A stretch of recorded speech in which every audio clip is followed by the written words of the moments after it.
बियो मानसि समाजनि थाखाय गनायजाथाव नङा खारन जोंनि बिटिआरनि चिफ बिथां प्रमद बर'खौ इडियट शब्दजों बिथाङा सोंखारिदों आरो बेयो जोंनि थाखाय मुगैथाव अमर सिंह ब्रह्मखौ आं बुंनो सानो बिथाङा एक्चुअली माने सुक्तिनि सायावहा जेबो नलेज गैया बिथाङा सासे जोलैनि हांगार बिथाङा सासे जोलैनि हांगार खुलुमबाय रायजो राजा आइ आफा बिदा फंबाय बिब' बिनानावफोर रायजोफोर सासे बिटिआरनि CM बिबानगिरि हादर बेंगिरि सारखौहाय इडियट होननानै बुंदों।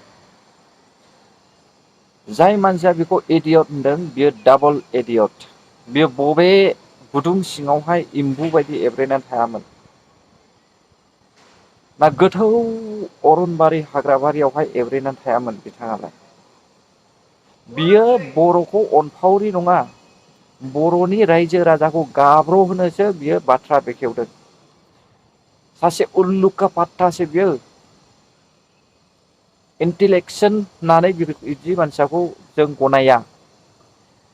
मोसौ गुमग्रा लावखारफ्रासो बेफोरबायदि रावखौ बाहायो जायफ्रा मिनिं मिथिया मिनिंलेस। अमर सिंहआ सासे जाम्बासो दैखरनि एम्बु। मालायनि खोथा लानानैसो बिथाङा मिथिया हसिया बेफोरबायदि रावखौ बुंदों। आंनिब्लाथ' बिथाङा ससियेल मिडियानि गेजेरजों प्रमद सारनाव निमाहा बिनांगौ आखलाइस खालामनांगौ अब्लासो जों गनायगोन। बेबायदि जोलैनि हांगार बर'नि लिडार्स बबेयाव गोदोनानै दङमोन दिनैसो बबेनिफ्राय थमफ्ला नुजाफैनानै बेफोरबायदि राव बाहायदों।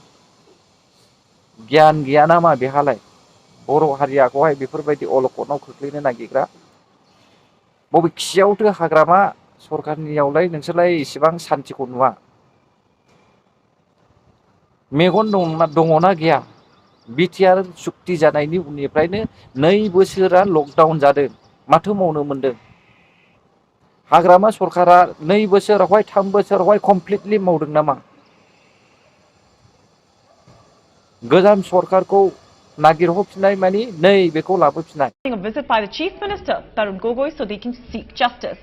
Though there have been no new incidents in the last 40 hours, 29 people are confirmed dead in Assam's Kokrajhar and Baksa districts in targeted killings by suspected Bodo militants. An entire village.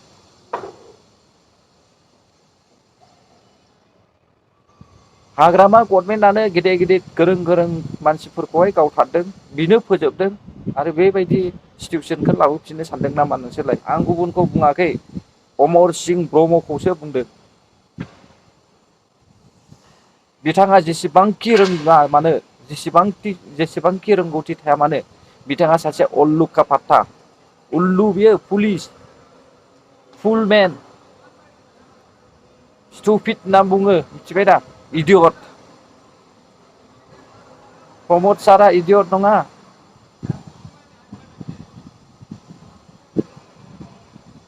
हयथ' बे अमर सिंह ब्रह्मआ बिटिआरनि दफाखौबो मोजाङै मिथिया जानो हागौ। आजिखालिनि गथ'फोरखौ सिखायनो सानदों नोङो? बबे गुदुङाव एब्रेना दिनै थमफ्ला नुजाफैदों नोंलाय? गियान गैयि साला गावनि हारिनि सासे CMखौहाय रायग्रा। इडियटनि मिनिंखौ मिथियाब्ला दाबुं। दिनै गाबोननि जोहोलाव सिख्ला सेंग्रा सिख्लाफ्रा गासैबो इडियटखौ मिथिजोबगौ। इंलिसखौ नों मा रोङा बुरबक। नोंखौ जों इन्टेलेक्सन होननानै लेखा फरा लिटारेट होननानैहाय गनाया। नों बायदि मानसियाखौहाय जों जोलैनि हांगार होननानैसो बर'आ गनायो। जानो हागौ बिटिआरनि मानसिया बिथांनि रावखौहाय मोजां मोनदों। बिनि रावखौ फंसेबो मोजां मोनाखै। दिनै गाबोन बिजनेस मावनो लाइन मोनदों दिनै गाबोनहाय न'खरावहाय थानानैहाय खामानि दामानि मावनोहाय समखौ मोनदों बिटिआर सुक्तिनि गेजेरजों। बिटिसिआव बिदि मोनदोंमोन नामा? दिनैबो दावराव गाबोनबो दावराव गाबोनबो पुलिसखौ समफोरबो मिलिटारि। सेंग्रा सिख्ला मोजां गोसो गोजोनै सान्थियै गामियाव न'आव थानो हादोंमोन नामा बुरबक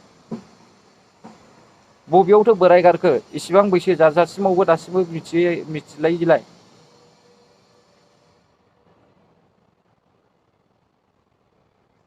इसिबां बुरबक थायो बर'नि गेजेरावबो मालाबाबो मिथियाखैमोन आङो सानाखैमोन आङो बेफोरबायदि बुरबक मानसि रोंसेयावबो बुरबक मानसि थायो बेखौहाय आं सानाखैमोन।